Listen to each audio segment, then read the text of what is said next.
Bonjour à toutes et à tous.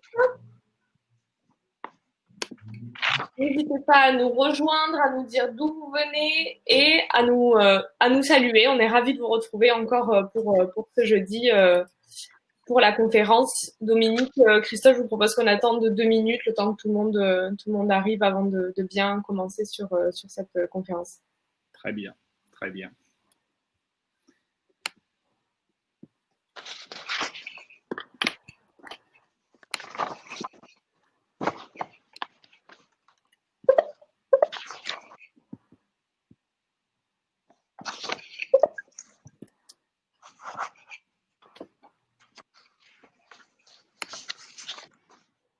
Si vous voulez désactiver le son de vos notifications pour pas que ça s'entende, vous avez une petite cloche en haut à droite de votre écran, si jamais. D'accord. Vous pouvez cliquer dessus. Parfait. Ça désactive les notifications de... Le son des notifications quand les personnes parlent dans le chat, simplement. Ah oui, dans le forum. D'accord.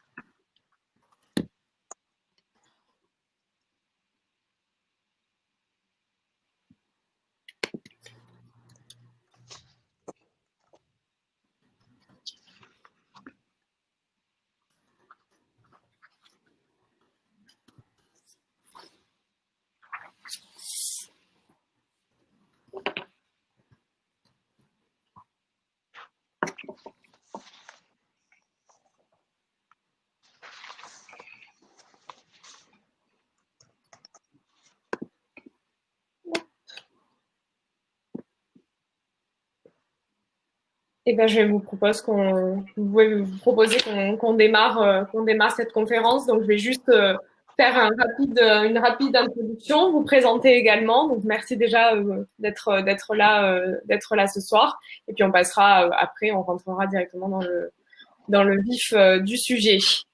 Donc, cette conférence fait l'objet de la suite de la conférence de la semaine dernière où on a évoqué les audits à réaliser en début de mandat. Et donc, maintenant qu'on a réalisé ces audits, ou en tout cas maintenant que vous avez les clés pour réaliser ces audits et que vous connaissez votre commune, un petit peu l'état financier, l'état organisationnel, voire RH, dans lequel elle se trouve, vous pouvez challenger votre programme électoral à la réalité constatée dans votre territoire et des capacités financières et humaines dont vous disposez pour réaliser votre projet politique. Concrètement, vous allez pouvoir passer à l'étape d'après, et ça va être l'objet de toute cette conférence, à la déclinaison de vos mesures annoncées dans votre programme électoral en politique publique et donc en projet politique.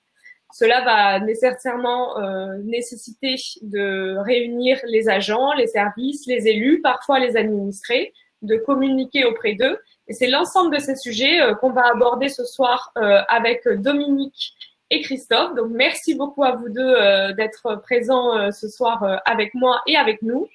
Dominique, donc vous êtes maire de Saint-Orens-de-Gameville en Haute-Garonne, à côté de Toulouse. Vous êtes également vice-présidente de Toulouse Métropole. Donc, c'est une commune.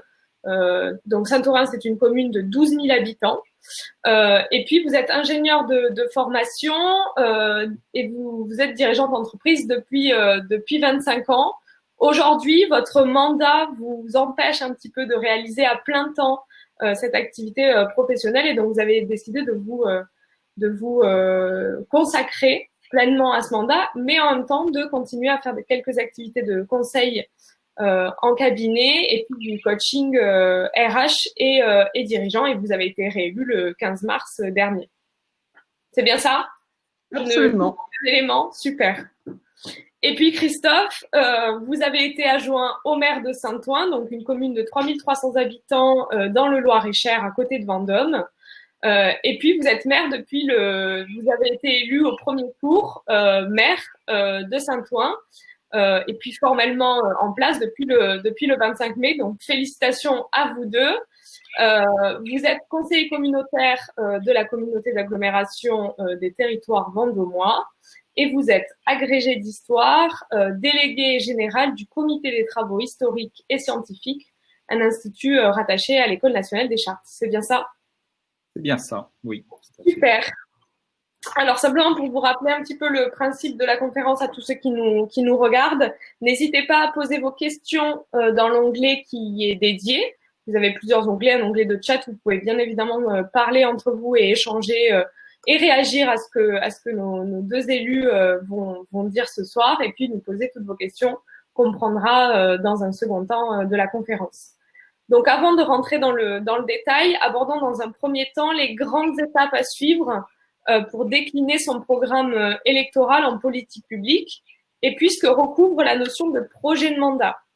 Dominique, est-ce que vous pouvez nous citer les 3 points importants qui selon vous définissent un maire?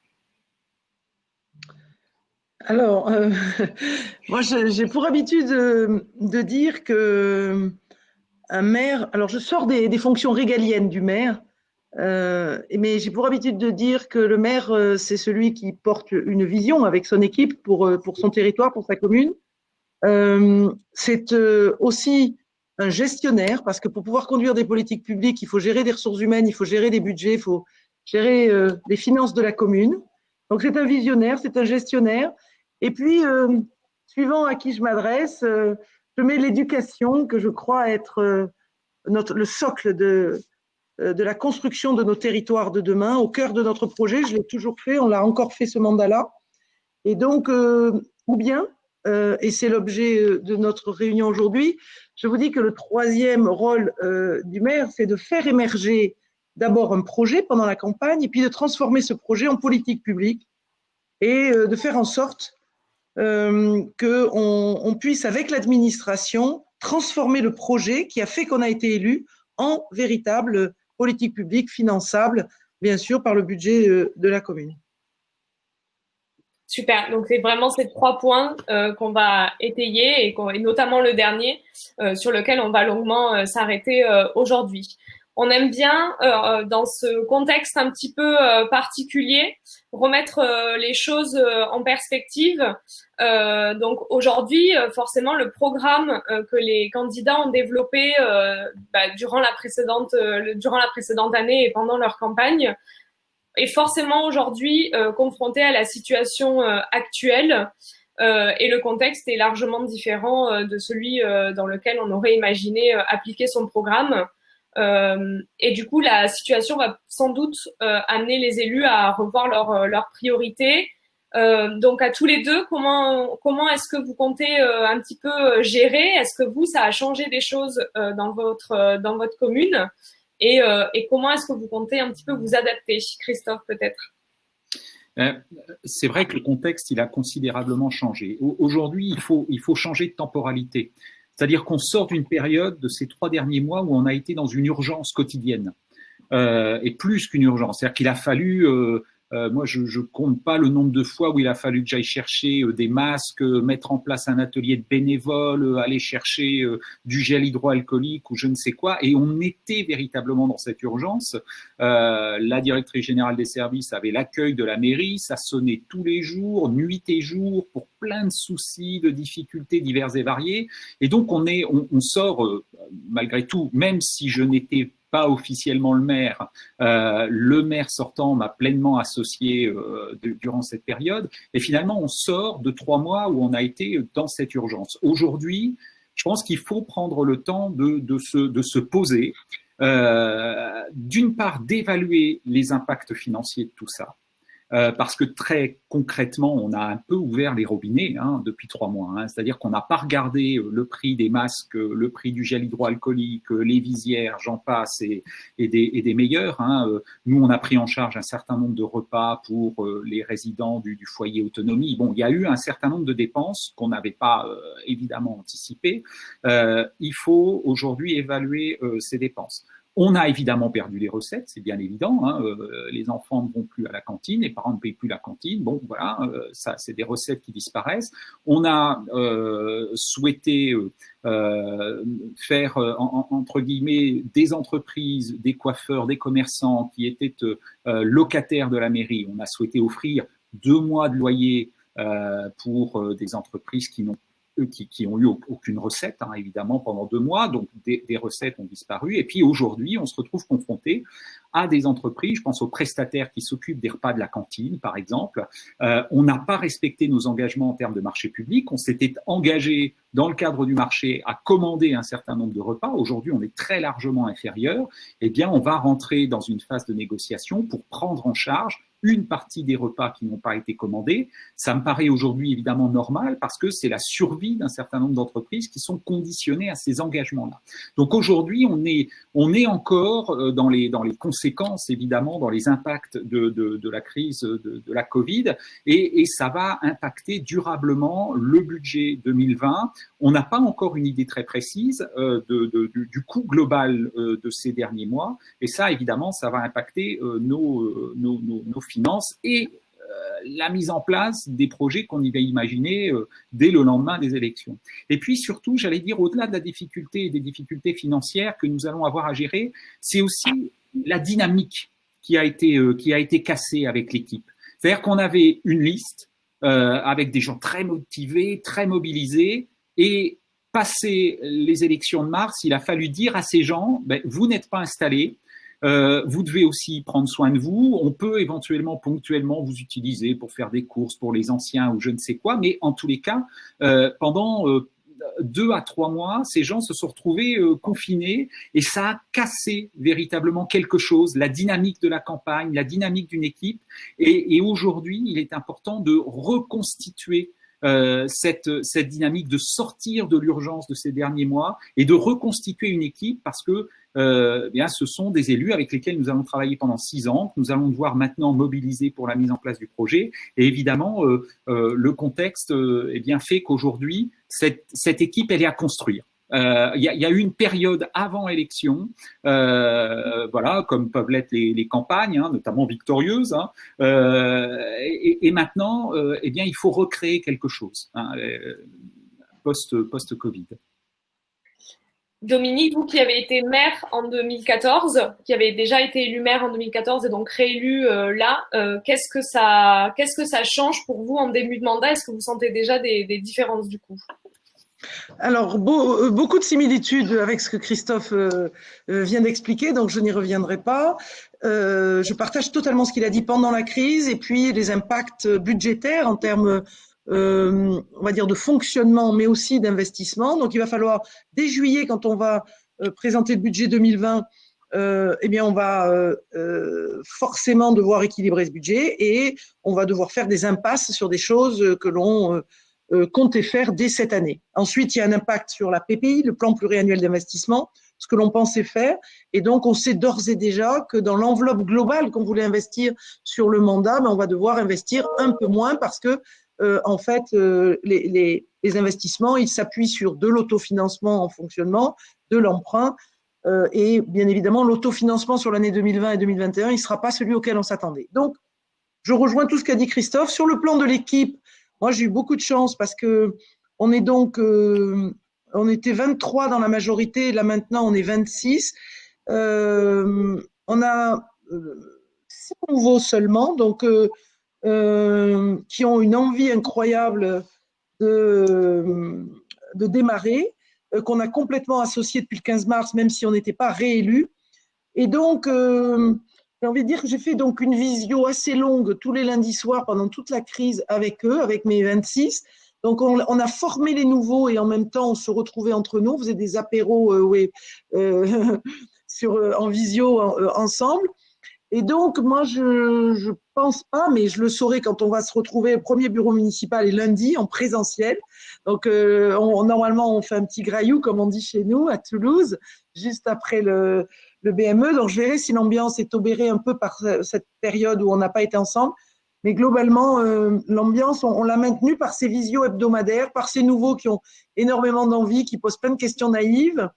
et auxquelles on a plaisir à répondre. Donc, moi, je ne vois pas énormément de différence avec Christophe à part ce petit point-là.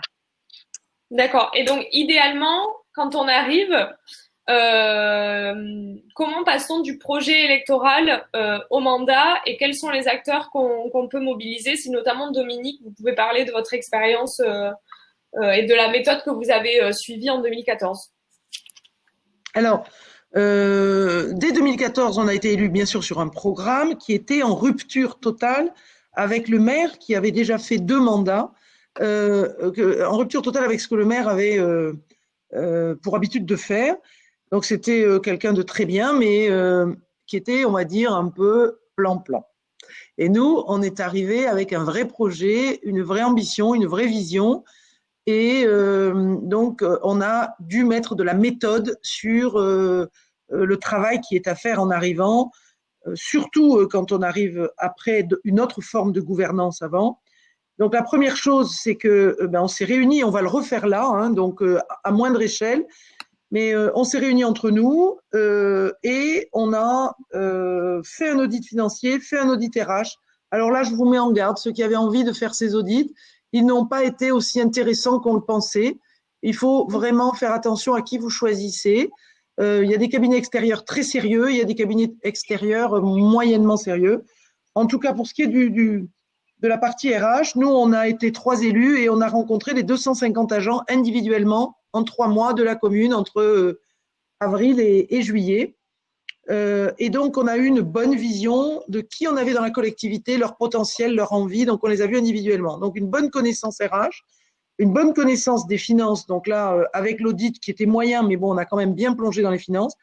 Et ensuite, on a travaillé sur ces politiques publiques qui étaient en rupture avec l'équipe précédente. On a voulu mettre l'accent sur un certain nombre de choses. On a voulu générer de l'autofinancement. Et je ne sais pas si vous vous souvenez en 2014, mais l'État prélevait beaucoup et on avait des baisses de subventions de ce qu'on appelle la dotation globale de fonctionnement de nos mairies qui baissait drastiquement et on parlait beaucoup, les maires en 2014, de l'effet de ciseaux, c'est-à-dire on avait des charges qui grimpaient et on avait des subventions qui venaient en diminution. Et donc, on était confronté à cela. Donc, et nous, on était dans un schéma de vouloir beaucoup investir. Donc, il fallait non seulement équilibrer le budget, mais générer de l'épargne. Donc, et il fallait embarquer les 250 agents et ne pas leur dire il n'y a pas d'argent, il n'y a pas d'argent. Il fallait qu'ils soient heureux au travail et on a ça vraiment chevillé au corps. Donc, on s'est mis en séminaire, d'abord nous, entre nous, les élus, 2 ou 3 demi-journées. Et ensuite, on a travaillé avec les directeurs et les chefs de service pour voir ce qui était possible. Alors, ça a été très difficile parce que à l'époque, il n'y avait pas la confiance qu'il y a aujourd'hui avec eux, mais on est quand même arrivé à véritablement. Alors, qu'est-ce que c'est que les politiques publiques? C'est l'éducation, j'en ai cité une tout à l'heure, ce sont les affaires sociales, c'est tout ce qui touche à la démocratie de proximité, c'est-à-dire nos quartiers, c'est tout ce qui touche à l'environnement, c'est tout ce qui touche au numérique, quand on porte un projet de transformation digitale de la collectivité, qu'on a envie de la moderniser, de la rendre plus efficace, de faire travailler nos agents avec des modes plus efficaces. Voilà, donc c'est le sport, la culture qui sont quand même des compétences socles pour nous, les collectivités locales. C'est tout ce qui touche à la sécurité. Donc là, en un mot, vous avez des politiques en matière de sécurité qui vont de tout à tout. Nous, on a commencé, dès qu'on est arrivé, à dire que la prévention devait être au cœur de notre politique en matière de sécurité. Alors les policiers, vous savez, ça aime bien mettre des PV. Ils avaient un peu cette culture. Le policier mettait des procès-verbaux. Et nous, on leur a dit, on va changer de métier. Vous l'allez faire maintenant, vous allez faire de la prévention. De la jeunesse, vous allez. Mais on a donc écrit une politique publique qui n'était pas tout à fait la même que celle qui existait auparavant. Donc voilà. Ensuite, chose un peu novatrice, parce que vraiment, ils étaient très surpris. Une fois qu'on les a eues écrites, à l'issue de ces 3 ou 4 séminaires avec nos directeurs et agents de la collectivité, eh bien, on a fait 2 grandes demi-journées où on a mis la moitié des agents pour une demi-journée, l'autre moitié l'autre demi-journée, et on leur a dit voilà. Vous ne nous connaissez pas trop, on arrive, vous avez un peu peur, mais nous, on a pris le temps de vous dire où on veut vous amener dans 6 ans.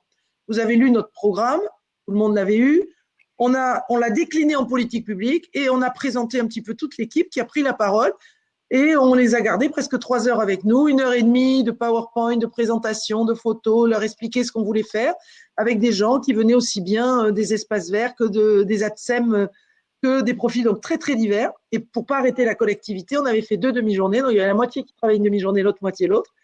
Et donc, on a dit, voilà où on veut vous embarquer pendant 6 ans. Et si vous considérez dans 6 mois, dans 1 an, qu'on vous a raconté des sornettes et que c'est pas vers ça qu'on vous amène et qu'on fait autre chose que ce qu'on vous a dit, eh bien, vous nous le direz et notre bureau sera autant ouvert qu'il l'a été pour vous rencontrer dès notre arrivée.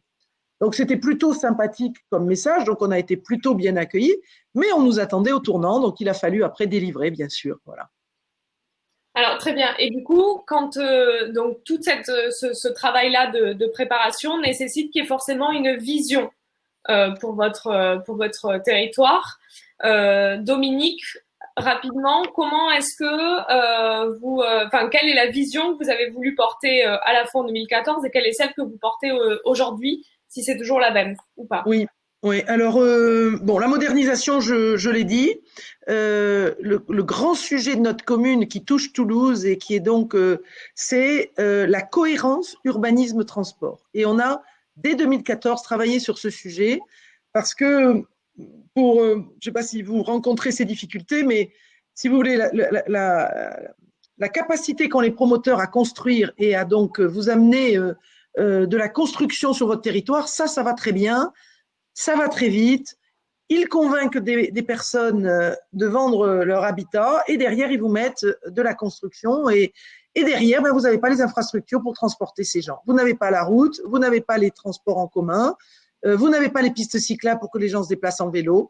Et donc, on a vraiment mis au cœur de notre projet la cohérence urbanisme, transport et environnement. Parce que si on fait des infrastructures, on a aussi tendance à couper les arbres qui longent les voies et c'est pas cool. Donc, si vous me demandez en quelques mots le travail que l'on a fait, la vision que l'on porte, c'est avec la croissance démographique de la ville de Toulouse et inévitablement, comme on est en première couronne de notre commune, c'est d'accepter cette croissance démographique. On est content d'accueillir des gens, on a voulu cette attractivité, mais à condition que environnement et mobilité et urbanisme marchent vraiment de pair.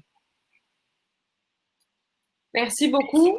Et du coup, Christophe, alors vous qui avez été maire adjoint dans le précédent mandat, quelles étaient les priorités de ce précédent mandat et comment est-ce que vous vous en êtes aussi peut-être servi pour construire votre propre vision et est-ce que ça du coup diffère avec une petite commune par rapport à celle de Dominique? Alors sur l'attractivité démographique, oui, on profite pas de la proximité avec Toulouse. Hein. Je vous confirme qu'on a moins ce sujet des promoteurs qui se battent pour construire des logements ou des nouveaux quartiers pour le coup. Même si l'attractivité de la ville sœur Vendôme, hein, juste à côté, la gare TGV qui nous met à 42 minutes de Paris, fait qu'on est malgré tout un territoire attractif et qui s'en sort relativement bien. Alors, il est vrai que la situation était un peu différente parce que moi, j'étais adjoint du maire sortant qui avait choisi de ne pas se représenter. Il en était à son 2e mandat. Et donc, je m'inscris dans une forme de continuité. Donc, c'est plutôt confortable de ce point de vue-là. Les 4 priorités qui avaient été véritablement affichées lors du précédent mandat et qui s'inscrivent aussi, enfin je m'inscris dans cette continuité-là aujourd'hui, c'était première priorité l'école, parce que Dominique a raison, l'école c'est un élément fort, d'abord parce qu'on est tous persuadés aujourd'hui que l'éducation, c'est l'éducation du citoyen de demain, et donc il faut y être très attentif. Et puis surtout, d'un point de vue peut-être un peu plus politique, dirons-nous, à mon sens, l'école aujourd'hui, c'est un facteur d'attractivité pour une commune. Moi, je rencontre régulièrement des parents qui envisagent de s'installer à Saint-Ouen parce que la réputation de l'école est bonne. Ça veut dire que les enseignants font un super boulot et ça veut dire aussi que la commune accompagne ces enseignants dans les enseignants dans les projets qu'ils peuvent monter, la restauration est de qualité, etc., etc. Donc, je pense que véritablement, alors qu'on a perdu quand même les communes beaucoup de leviers au profit des communautés de communes, des communautés d'agglos, des métropoles, notamment le levier économique, l'école reste un des facteurs d'attractivité sur lequel on a aujourd'hui encore un peu la main. Donc l'école, c'était une priorité de la mandature. Deuxième priorité, c'était rénover le patrimoine communal. Alors c'est pas le patrimoine historique. On a finalement une église du 19e siècle qui est pas d'ailleurs voilà, qui a pas d'intérêt historique ou patrimonial fort,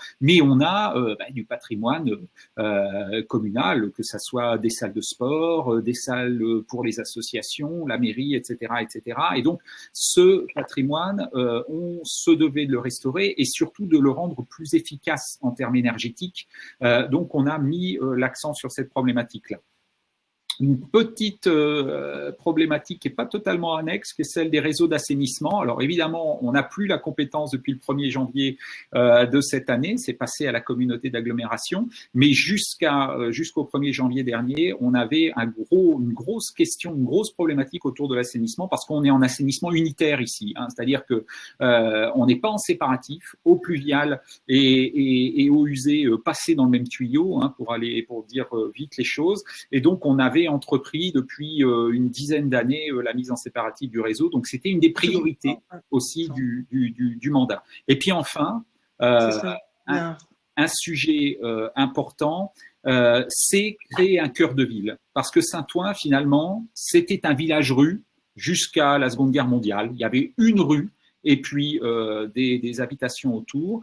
Et puis, après la Seconde Guerre mondiale, l'exode rural, la désertification des campagnes, Saint-Ouen a explosé, s'est développé sur le plateau. Et évidemment, eh bien, on a eu du mal à trouver le cœur de cette ville et il s'est progressivement déplacé du centre historique vers ce plateau qui a été urbanisé dans les années 50-60. Et ça veut dire qu'aujourd'hui, on peine à trouver véritablement le cœur de Saint-Ouen. Et ça, c'est une ambition qui a été, qui est celle, créer un cœur de ville. C'est véritablement une ambition ancienne de Saint-Ouen, hein, qui remonte à plusieurs décennies. Et c'est ça sur lequel je voulais peut-être insister, c'est que ces priorités du mandat passé, elles ne sont pas totalement sorties de la tête d'un maire ou d'une équipe municipale qui s'est levé un matin en disant voilà quelle est ma vision de la commune.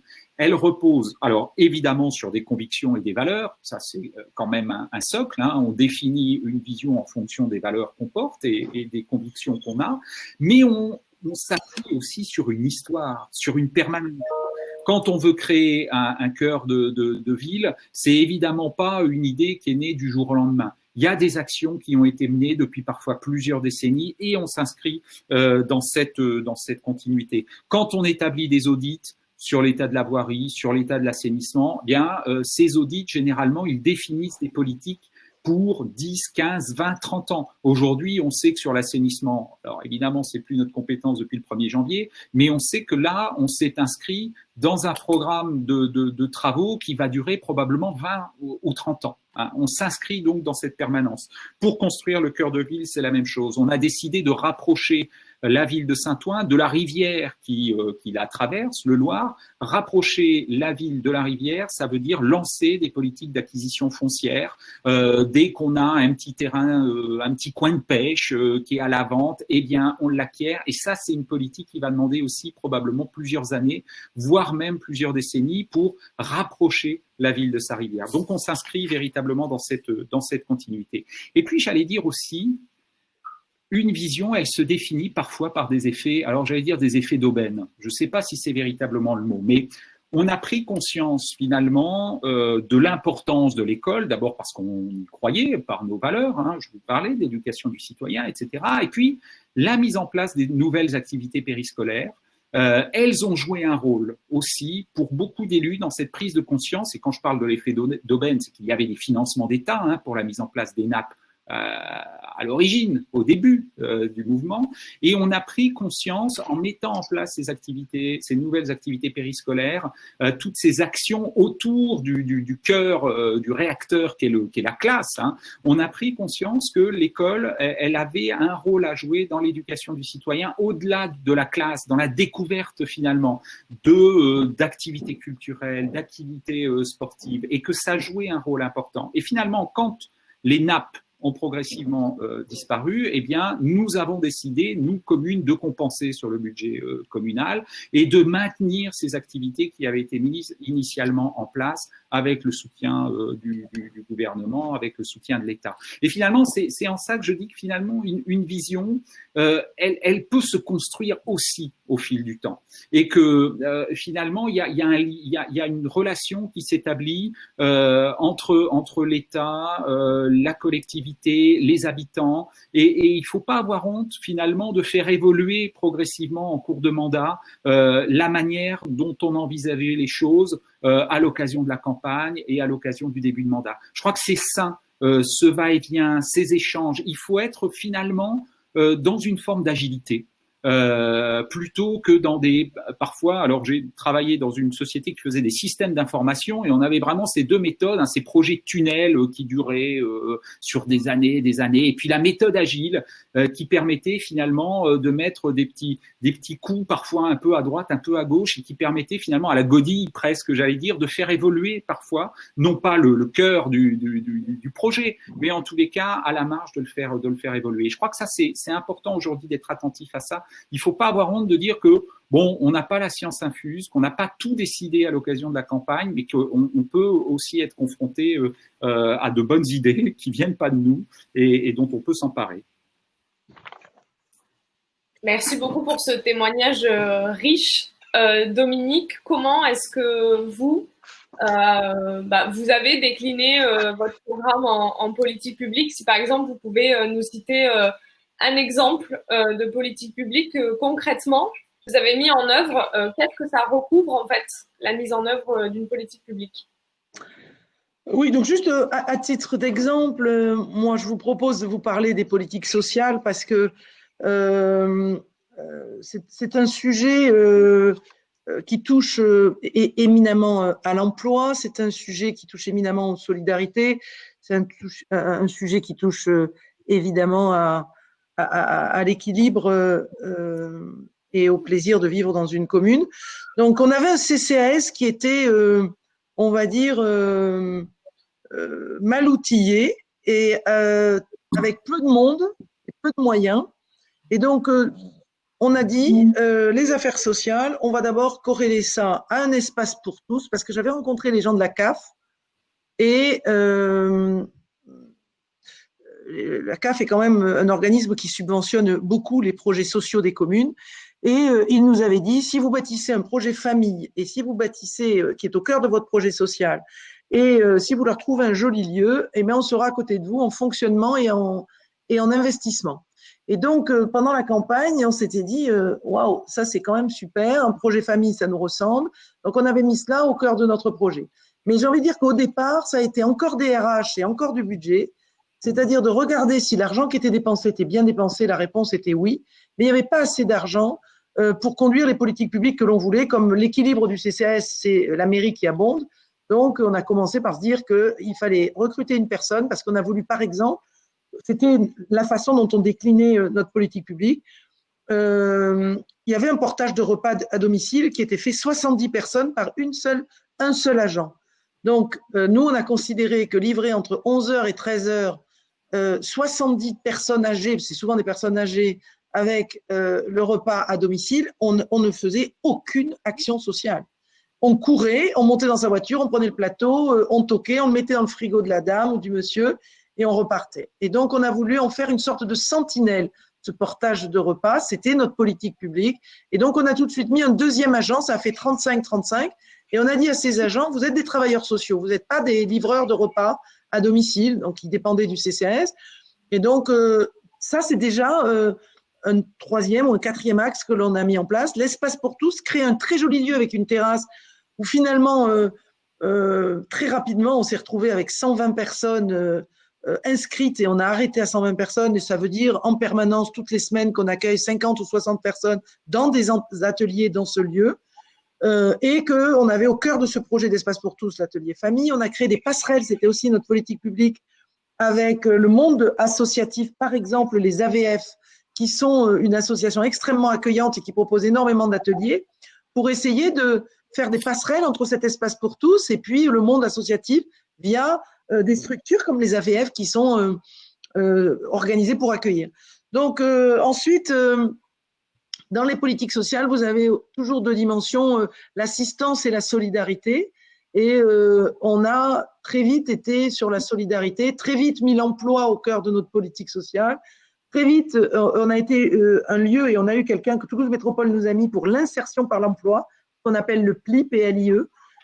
Et on a eu énormément de bons résultats. J'en profite pour dire que c'est pas simple d'évaluer les politiques publiques, mais si dès le départ, on construit des politiques, et c'est très important de mettre en face des indicateurs. Alors, comme disait Christophe, tout bouge. Donc, on va dire la politique sociale, ça a été notre cas. On avait 7 ou 8 indicateurs au départ.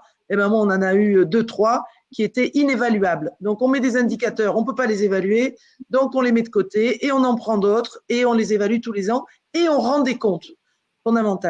Et donc, on s'est aperçu avec notre politique pour l'emploi, très vite en travaillant avec Pôle emploi, on a pu remettre beaucoup de gens au travail. On a la chance d'avoir une zone commerciale avec pas mal de métiers faciles, de vendeurs, de caissiers, d'emplois auxquels on peut accéder assez facilement.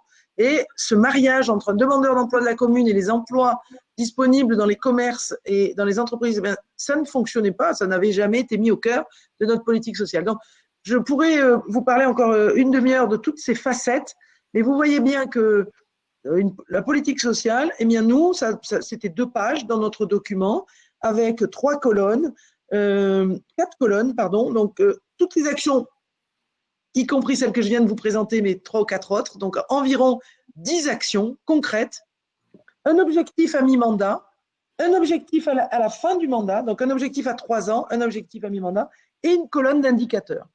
Et nous, on a rendu compte 3 fois pendant le mandat. Donc, on n'a pas rendu compte 2 fois, on a rendu compte 3 fois. La 3e fois, c'était dans le cadre de notre campagne, donc sur budget de la campagne. Mais les 2 fois précédentes, c'est la mairie qui décide que rendre des comptes, ça fait partie des engagements que les élus devront prendre. Et donc, bien, par rapport à ce document, j'avais oublié de vous dire qu'on a diffusé aussi à la population nos politiques publiques avec ses objectifs et ses indicateurs, mais on a rendu des comptes. Dans un spécial dans notre magazine bimensuel, on en a 5 par an, et on avait mis un encart d'une dizaine de pages de bilans que l'on a fait à 12 mois et de bilans que l'on a fait à 36 mois. 12 mois après, on était assez attachés à déjà montrer qu'on avait amorcé un certain nombre de choses et que c'était vrai qu'on allait rendre des comptes. Voilà. Donc, je peux répondre après s'il y a des questions sur la politique sociale, sur d'autres volets, parce que je n'ai pas évidemment tout dit, mais je ne veux pas être trop longue. Merci beaucoup. N'hésitez pas à poser toutes les questions, notamment sur la déclinaison de politiques publiques dans différentes thématiques. Christophe, est-ce que vous voulez prendre à votre tour un exemple de politique publique? Vous l'avez fait notamment en prenant l'exemple de l'école et la façon et la manière dont l'école compte beaucoup comme sujet auprès des familles et englobe d'autres enjeux comme l'attractivité du territoire. Est-ce que vous pouvez nous parler d'un exemple qui était inscrit dans le programme électoral, par exemple en 2014, ou dans celui que vous avez mis sur lequel vous vous êtes fait élire? Oui, alors je rebondirai sur ce que dit Dominique. Il y a plusieurs choses qui me paraissent importantes. Un programme transformé en politique publique, ça nécessite l'adhésion des services et le travail des services. Ça, c'est quand même une chose qui me paraît importante, c'est que malgré tout, les spécialistes des politiques publiques, c'est quand même pour une grande part eux. On ne peut pas faire sans eux. Ça, c'est un premier élément. Et d'autant que j'ai quand même souvent rencontré des services qui faisaient de la politique, mais au sens noble du terme. On peut aussi rencontrer des services qui font de la politique au sens, j'allais dire ignoble du terme. N'exagérons rien. Mais en tous les cas, on a des services qui généralement ont aussi une vision du territoire et parfois même une vision politique. Et l'échange avec eux peut être souvent riche. Hein. Donc ça, c'est un premier point. Deuxième point, de plus en plus, pour mettre en place une politique publique, il faut qu'on essaie de réfléchir, et on a tenté de le faire depuis le précédent mandat. Il faut tenter d'associer les usagers. À un moment, il faut échanger avec eux, et ça me paraît important, parce qu'autrement, on peut passer quand même complètement à côté de la cible. Le troisième élément, celui des indicateurs, je suis complètement d'accord avec Dominique, il faut y avoir réfléchi. On peut se tromper d'indicateur, on peut en changer en cours de route, etc. Mais il faut s'être posé cette question. Moi, ça me rappelle mes souvenirs quand quand j'enseignais à l'université. Quand on faisait une dissertation, il fallait toujours commencer par la conclusion. Voilà, il fallait la première partie qu'on rédigeait dans une dissertation, c'était la conclusion. Il fallait qu'on sache dès le départ où on voulait aller. Et bien, finalement, pour une politique publique, c'est la même chose. Il faut qu'on réfléchisse aux indicateurs. Qu'est-ce qui nous permettra de dire à un moment ou à un autre qu'on a réussi ou qu'on a échoué. Autre élément qui me paraît important, parce que finalement, parfois, on a tendance à l'oublier, on fait rarement du neuf, au fond.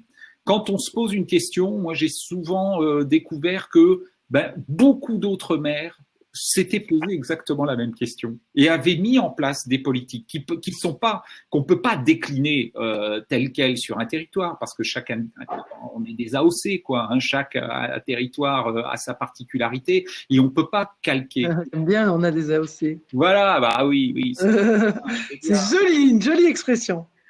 Et donc faut véritablement être à l'écoute de ce que d'autres ont tenté, de ce que d'autres ont fait, des partages d'expériences en fait, parce que on en ressort toujours plus riche. Et ça nous évite quand même un certain nombre d'erreurs. Alors je parle pas forcément de politique publique de grande ampleur, mais vous savez, on a tous des problèmes partout dans nos communes avec les crottes de chiens.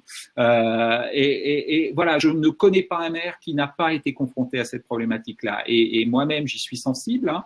Et finalement, vous vous rendez compte que beaucoup d'expérimentations ont été faites et il y a beaucoup de retours d'expérience sur ce sujet. Et je crois qu'avant de se lancer dans une solution, il faut véritablement prendre conscience de tout ce qui a été fait sur ces sujets et ça nous éclaire considérablement. Et puis franchement, une politique publique, c'est de l'expérimentation, c'est du prototypage et c'est de l'amélioration continue.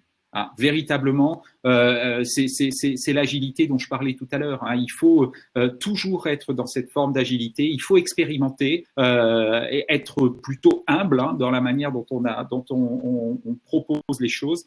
Et ça me semble essentiel. Alors un exemple parmi d'autres des priorités qu'on avait tenté de mettre en place lors du précédent mandat, c'était autour de la transition, favoriser la transition écologique. Hein. Saint-Ouen, c'est une commune qui est à mi-chemin entre ville et campagne, d'une certaine manière. Hein. Quand on sort du cœur de ville, on est très vite dans les champs, très vite dans la forêt et véritablement on tient, c'est me semble-t-il un des facteurs d'attractivité de ce territoire, donc on y tient. Favoriser la transition écologique, ça avait donc du sens pour nous et pour l'ensemble des habitants. On a décliné ça de différentes manières, j'en ai parlé tout à l'heure, mettre en place une politique de rénovation énergétique des bâtiments publics. On a refait quasiment intégralement l'ensemble des bâtiments publics dont on est propriétaire en mettant de l'isolation extérieure, enfin en travaillant sur ces problématiques-là, en faisant des bâtiments pleinement efficaces énergétiquement, et puis par la mise en place de politiques incitatives, développer les mobilités douces, la mise en place de mailles piétonniers, la mise en place d'une voie verte pour à la fois créer un cœur de ville dont je parlais et un cœur de ville qui repose sur ces mobilités douces. Et évidemment, ça s'est décliné ensuite en action, rénovation de la mairie, des salles associatives, des salles sportives, mise en place d'une voie verte pour favoriser donc les circulations douces et pour donner une cohérence finalement qui pouvait manquer au centre de ville en construction, et puis toute une politique qui va durer quelques années maintenant, un schéma directeur d'éclairage public pour progressivement, par quartier, par rue, remplacer l'ensemble de l'éclairage public traditionnel par de l'éclairage en LED, qui consomme beaucoup moins d'énergie. Donc voilà, une politique d'ensemble, une thématique d'ensemble, la transition écologique, deux axes forts, la mise en place d'une politique de rénovation énergétique des bâtiments, le développement des mobilités douces, et puis ensuite un certain nombre d'actions qui permettent de décliner les choses. Mais je pense qu'au début du mandat, en 2014, on n'est pas allé beaucoup plus loin dans le programme qu'on a présenté aux électeurs, on n'est pas allé beaucoup plus loin que l'item de départ, nous souhaitons favoriser la transition écologique. Et finalement, ensuite, la mise en pratique, ça s'est un peu aussi fait en cours de mandat, et en fonction voilà, des audits qu'on a pu faire, notamment sur l'éclairage public. Et alors, du coup, comment est-ce que, notamment sur ces politiques publiques, puisque ça recouvre quand même un gros volet, et vous l'avez dit, puisqu'on est parti un petit peu en entonnoir avec une thématique, puis des sujets et enfin des actions, comment est-ce que vous avez, vous, rendu compte, Dominique, vous en aviez un petit peu parlé avec notamment le journal de la ville. Vous, Christophe, comment est-ce que vous avez communiqué auprès des administrés, auprès de la population? Alors ça, c'est un sujet la communication, c'est un sujet. Enfin, il nous faudrait un séminaire, un webinaire de 2 heures hein, pour parler de ça, hein, parce que finalement, et c'est une problématique. J'ai travaillé dans une région, dans une collectivité régionale, et c'est une problématique permanente. Comment est-ce qu'on fait connaître les politiques qu'on met en place? Comment est-ce qu'on les fait connaître auprès des habitants? Et c'est encore plus vrai de collectivités qui sont pas des collectivités toujours de proximité. Hein. Enfin, une collectivité régionale, elle est quand même un peu éloignée des citoyens sur un certain nombre de sujets. Et la question de la communication, elle est encore plus forte. Alors évidemment, et ça, je ne croise pas un élu qui ne me dit pas, il faut faire connaître nos politiques auprès de nos habitants, expliquer ce qu'on fait. Alors là aussi, on peut multiplier les réunions de quartier, on en fait. 2 par an, on a un cycle de réunions, 2 fois par an, on a un cycle de réunions de quartier. On peut faire le bulletin municipal, les panneaux lumineux, les réseaux sociaux. Tout ça, d'ailleurs, est utile. Ça ne s'adresse pas forcément aux mêmes personnes, à la même typologie d'habitants, mais tout ça est évidemment extrêmement utile. Mais ça n'est pas suffisant. Et aujourd'hui, on prend, me semble-t-il, conscience que si on n'implique pas les habitants dans la mise en place d'un projet ou dans la mise en place d'une politique publique, on aura beau communiquer tout ce qu'on veut, cette communication descendante, on perd, il y a une déperdition d'énergie qui est extrêmement importante. On a un projet cette année, enfin ou l'année prochaine plus exactement, de rénovation de la cour de l'école élémentaire, et c'est vrai qu'on a décidé pour le coup de se faire accompagner par une association qui s'appelle le CAUE, Conseil d'urbanisme, architecture et environnement, parce que impliquer les habitants, c'est un vrai boulot, hein, c'est un vrai travail, hein, mettre en place des ateliers participatifs, les faire travailler, etc. C'est pas forcément les réunir dans une salle avec le maire qui va présenter le projet et demander s'il y a des questions ou des remarques. Hein. C'est vraiment beaucoup plus complexe que ça, et il est vrai que ça a un coût. Et alors comparé au coût du projet global, c'est pas forcément des sommes extrêmement importantes, et je crois que c'est de la bonne dépense que de prévoir ces ateliers participatifs. Donc pour la réflexion de l'école élémentaire, eh bien on va travailler avec l'ensemble des usagers. C'est les personnels, c'est les enseignants évidemment, c'est les enfants qui sont les premiers utilisateurs de la cour, hein, c'est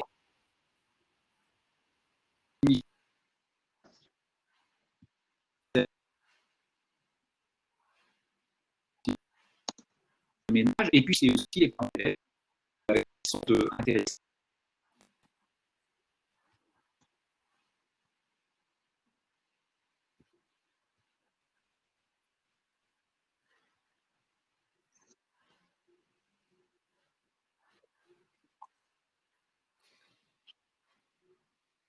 On vous entend de manière un peu hachée, Christophe, mais je ne sais pas si c'est ma connexion ou si c'est la vôtre.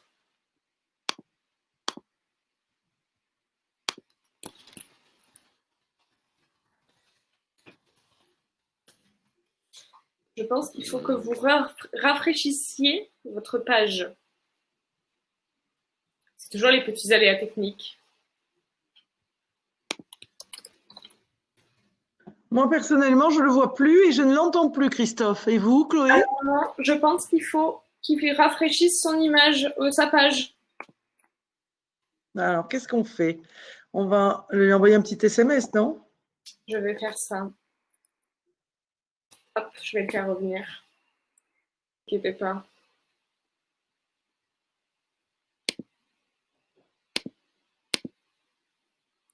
Alors. Peut-être Dominique, si vous voulez continuer à la fois sur la thématique de Christophe, le temps qu'il revienne. Hop, je le vois. Alors, le temps que Christophe revienne, simplement dire que nous avons écrit dans notre programme de campagne que nous allions créer un comité consultatif citoyen, quelque chose que nous n'avions pas fait de 2014 à 2020. Et on a fait pas mal de réunions, d'ateliers, comme Christophe les décrivait. On s'est fait nous aussi accompagner, mais c'est vrai qu'on a très peu de présents. Sur une ville de 12 000 habitants, une soirée où il y a beaucoup de monde, sur un sujet comme le PLDU, le plan local de déplacement urbain. On fait 3 ateliers sur l'année, c'est au cœur de toutes les préoccupations de tous les Saint-Oranais. Si on a 50 ou 60 personnes, c'est le bout du monde. Donc, ce que décrivait Christophe est tout à fait réalité. On a du mal à mobiliser, à faire savoir, à faire venir.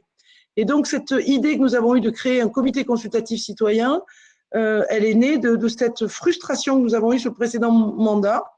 Et donc, ce comité va avoir 2 objectifs. Le premier, il va nous permettre de consulter le comité lui-même qui va être, alors on ne le sait pas encore parce qu'il va s'auto-organiser.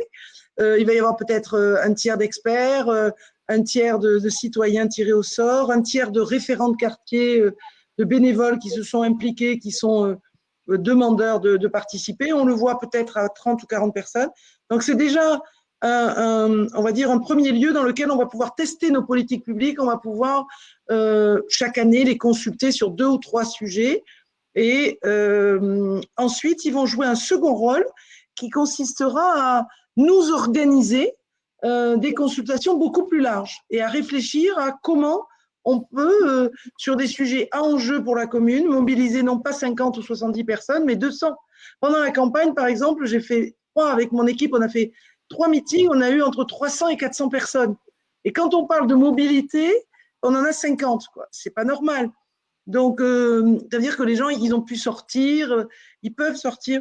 Et donc, ce comité consultatif citoyen, on ne sait pas si ça sera un succès, mais en tout cas, on va associer les gens pour le construire et savoir combien de personnes, quel profil, combien de personnes tirées au sort, combien d'experts, etc. Donc, on s'est appuyé sur la ville de Millau. Si ça vous intéresse, vous pouvez aller sur le site internet de la ville de Millau et c'est eux qui, d'après moi, j'avais appelé le maire, on fait un comité consultatif citoyen sur le précédent mandat qui a pas mal marché.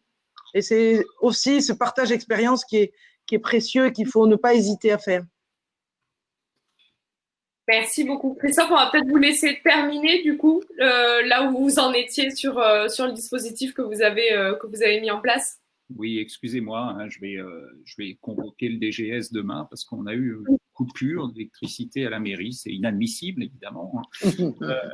Non, j'avais terminé en fait. Hein, je voulais vraiment insister sur l'importance pour cette réflexion de l'école élémentaire de travailler avec l'ensemble des usagers. Les enseignants ont joué le jeu. Ils vont mettre en place parce qu'ils ont dans leur programme un moment où ils doivent parler aussi de la vie locale, de la commune, etc. Et donc, ils vont mettre en place des ateliers dans le cadre du programme scolaire, en fait, consacrés à cette réflexion sur ce que les enfants aimeraient voir émerger de ce projet pour la cour élémentaire. Donc ça, c'est un élément vraiment important. Et puis, je rebondis sur ce que dit Dominique. On va mettre en place des conseils consultatifs et notamment pour les écarts, parce qu'on a à Saint-Ouen un certain nombre d'écarts, de lieux-dits, et avec des habitants qui ne se sentent pas toujours concernés par les affaires de la commune, qui se sentent même parfois oubliés de la commune. Et donc, on aimerait vraiment raccrocher les habitants qui vivent dans ces écarts et mettre en place un conseil consultatif de manière à avoir un échange un peu plus souple et un peu plus dense entre eux et nous, de manière à ce qu'il n'ait plus ce sentiment d'abandon, qui n'est pas forcément une réalité, mais dans tous les cas, c'est un sentiment. Donc, il faut à un moment le prendre en compte. Merci beaucoup. Et du coup, dernière question. Alors, je vois qu'il n'y a pas de questions de la part des participants. Donc, je vous propose qu'on fasse cette dernière question. Et puis, de toute façon, si jamais des questions vous viennent après la conférence, quand vous regardez en replay, puisque la conférence sera disponible en replay, n'hésitez pas à nous les adresser aussi chez Tous Politiques et puis on verra comment est-ce que Christophe, Dominique ou même l'équipe peuvent y répondre. Dernière question, du coup, si jamais on est confronté à des réalités qui sont plus difficiles que celles qu'on avait prévues dans notre programme électoral, que dire à la population si certaines promesses de campagne ne peuvent pas être tenues? Est-ce qu'il faut être transparent au fur et à mesure, attendre les 6 années, faire un compte-rendu au milieu de mandat ou un bilan de milieu de mandat? Comment est-ce que vous, personnellement, vous avez géré ça, si vous avez eu à le gérer? Et sinon, quels conseils est-ce que vous pourriez nous donner? Alors, moi, je pense qu'il n'y a pas deux chemins, il n'y en a qu'un. Encore plus en 2020, peut-être qu'il y a 10 ans ou 20 ans, mais moi, ça ne fait que 6 ans que je suis élue, donc je n'étais pas dans ce monde avant. Mais bon, peut-être parce que je suis une sportive aussi par ailleurs, mais il n'y a qu'un chemin, c'est de dire les choses. Quelles que soient les difficultés que l'on ait, quelles que soient les responsabilités que l'on ait, on ne nous pardonnerait pas d'avoir caché quoi que ce soit aujourd'hui sur quel que soit le sujet. Donc, il y a des sujets sur lesquels, je vous ai parlé d'urbanisme de transport, de bus, etc.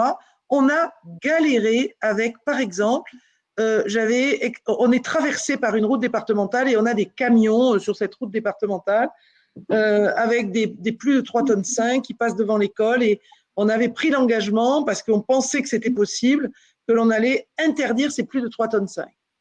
Et il m'a fallu 4 ans et demi, beaucoup d'amitié, de proximité avec monsieur le préfet pour qu'il m'autorise à passer un arrêté municipal 18 mois avant la fin, là, en 2018, interdisant la traversée de la commune par les plus de 3,5 tonnes. Pourquoi? Parce que toutes les communes alentours avaient passé, du temps de mon prédécesseur, des arrêtés interdisant à la fois les hors-gabarits et les plus de 3,5 tonnes.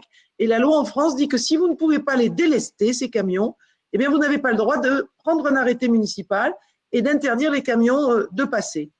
Et donc, chaque fois que je disais que j'allais passer cet arrêté, la préfecture me disait « je vais vous casser votre arrêté ». Donc, évidemment, pour ne pas me ridiculiser, je n'arrivais pas à faire ce que j'avais dit que je ferais au début. Et c'est vrai que dans tous les mémorins, on mettait toutes les démarches que l'on faisait, on expliquait pourquoi on n'y arrivait pas, parce que les gens, ils en avaient comme ça, des camions, des embouteillages que ça crée, etc. Et on n'était pas bon. D'abord, on ne faisait pas ce qu'on avait dit, et ensuite, on fluidifiait pas la circulation. Mais voilà, on va dire que 60-70% de la population, même s'ils galèrent, ben, ils apprécient que vous soyez transparent. Si vous commencez à masquer, alors après, ça s'est bien fait solder parce qu'on est arrivé à le faire. On a quand même une autoroute où pour payer sur le tronçon où on embarque juste avant Saint-Orin, c'est 1,50 €. Donc la préfecture m'a dit on va fermer les yeux. J'ai pu passer mon arrêté, ils ne me l'ont pas attaqué et les camions sont obligés d'emprunter l'autoroute. Mais normalement, et cette loi, elle date d'il y a un siècle et la préfecture a considéré qu'elle devait être modernisée. Et donc, ils m'ont permis de passer cet arrêté. Donc, ça, c'est bien fini, mais ça aurait pu ne pas se finir. C'est-à-dire, pendant 6 ans, j'aurais pu ne pas tenir l'engagement que j'avais pris parce que j'étais en méconnaissance d'un certain nombre de choses qui ont fait que j'ai pris un engagement que je ne pouvais pas tenir. Je vous assure, ça met en situation difficile pour, quand on bosse beaucoup, d'être là en train de dire qu'on ne sait pas faire ou qu'on n'y arrivera pas. Et on en a comme ça des sujets, tout le temps, des sujets de difficulté, surtout quand on est dans une grosse interco comme nous, et où beaucoup de nos compétences sont dans le champ de l'intercommunalité. Et donc, on a beau apprécier ses collègues à l'interco qui ont la vice-présidence dans le domaine qui nous importe. Sur la voirie, par exemple, je n'ai pas pu faire tous les travaux que je pensais faire, parce que les enveloppes de voirie ont été réduites. Et donc, j'étais contre, mais comme je faisais partie de l'équipe, ben, j'ai été solidaire des décisions. Et donc, il a fallu que je rende des comptes sur le fait que je faisais des travaux de voirie un peu moindres que ceux que j'avais dit. Mais voilà, je pense qu'il faut assumer, il faut expliquer, il faut montrer qu'on travaille. Et avec tous ces ingrédients, une grande partie de la population accepte, quoi. Mais ne pas dire, franchement, non. Et pendant le Covid, on l'a vu, on a été là aussi extrêmement transparent. Moi, j'avais un poste médical avancé sur la commune, un centre Covid-19. Et donc, toutes les semaines, la première semaine, il a fallu que j'annonce dans un Facebook Live qu'on avait 80 suspicions de coronavirus qui étaient venues. Oh, les gens, 80, mais il fallait qu'on réponde à la question. En fait, c'était que des suspicions, il n'y avait rien de grave et je les ai tenus informés toutes les semaines de combien il y avait de cas, La maison de retraite, on a eu 0 cas, donc ça, c'était un plaisir de le dire. Mais ce centre, il inquiétait beaucoup. Et puis, on a divisé par 2 tous les 15 jours. 80, 40, 20, 10. Et là, on est à 0 qui se présente dans ce centre. Donc, il faut être courageux. Il faut savoir dire qu'on s'est trompé si on a pris un engagement qu'on n'arrive pas à tenir. Après, on a une opposition qui est toujours là en fonction de la taille de la commune pour pointer que, bon, voilà. Ça en convainc quelques-uns, mais ça n'empêche pas de regagner la fois d'après quand on travaille beaucoup et qu'on rend des comptes. Merci beaucoup. Christophe, est-ce que vous avez quelques conseils à nous donner?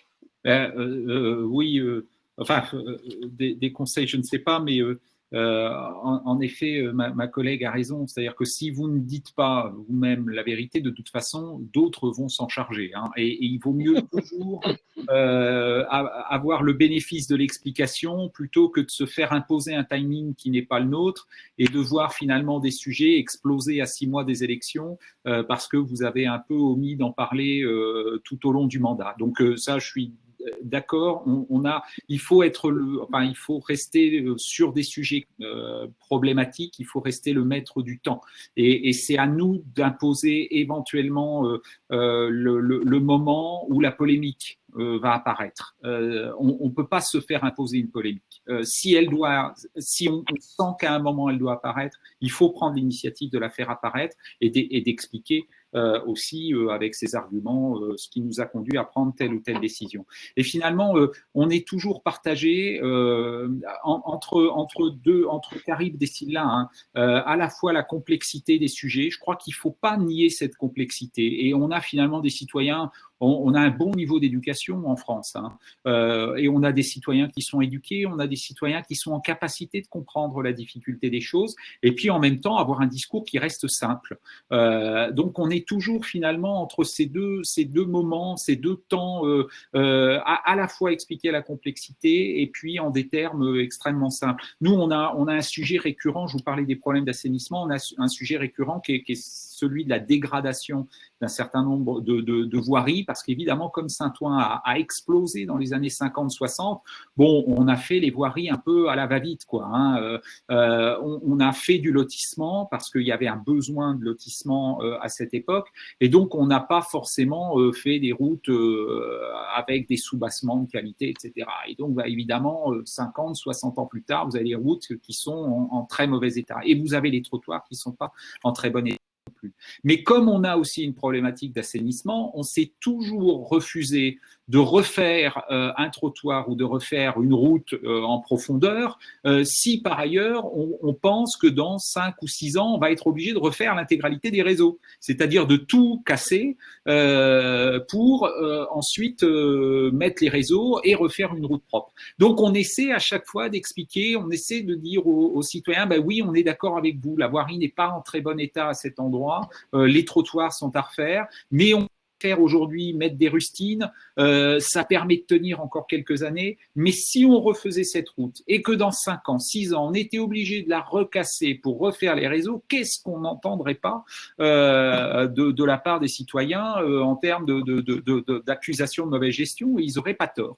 Donc, il faut expliquer en des termes simples les choix auxquels on est conduit, les choix qu'on doit faire, et voilà, en toute transparence, en toute humilité. Et puis, bon, j'ai tendance à dire qu'on est aujourd'hui dans un système démocratique, que tous les 6 ans, la question de confiance, elle se pose, et il faut être très tranquille avec ça, hein, et très, très, très transparent. Et puis ensuite, j'ai quand même tendance à penser que les citoyens sont intelligents et qu'au fond, ils comprennent la complexité, même si ça leur fait pas toujours plaisir et ils sont pas toujours d'accord parce que ça concerne leur route, leur trottoir. Mais au fond, on a des gens qui sont d'une très grande maturité et il faut miser sur cette maturité.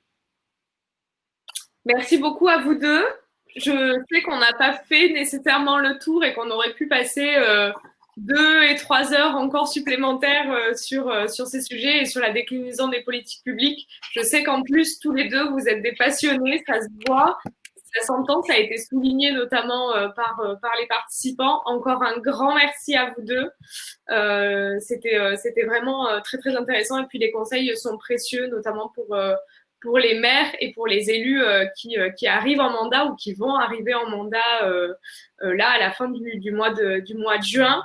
Je vous donne rendez-vous, alors pas à vous deux, mais bien sûr vous êtes les bienvenus la semaine prochaine en tant que participants pour une conférence la semaine prochaine sur le thème du tourisme. On va aborder un cycle de conférences sur des thématiques notamment qui vont compter et qui seront au cœur de la relance des territoires. Donc le tourisme fait bien évidemment partie de ces nombreux sujets. Et puis la saison estivale va commencer et donc je vous donne rendez-vous la semaine prochaine. Encore un grand merci Dominique et Christophe et très bonne soirée à tout le monde et allez à Saint-Orens et allez à Saint-Ouen, ce sont deux très belles villes. Donc n'hésitez pas à faire aussi du tourisme en France et ce sera l'occasion d'en parler la semaine prochaine. Merci beaucoup, bonne soirée. À bientôt. Au revoir. À bientôt. Au revoir à tous. Merci.